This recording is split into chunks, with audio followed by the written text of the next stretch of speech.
Yun guys, so nandito kami sa Shell Hacienda. Ayan. So ito, tambay kami dito guys. Ayan ang ating mga bikes na nandito. Yun oh, dami oh. Wow, ay 6R oh, ganda oh. Ayan sila sir oh. Yan.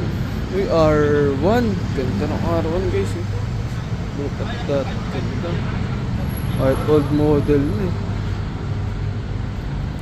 Ayan guys, andito tayo sa may Shell Hacienda.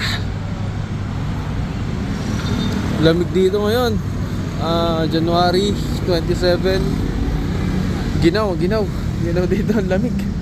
Ayan, kaya jacket kami lahat. Ayan guys, so tambay lang kami dito hanggang mamaya. So bahala na ako sa makarating.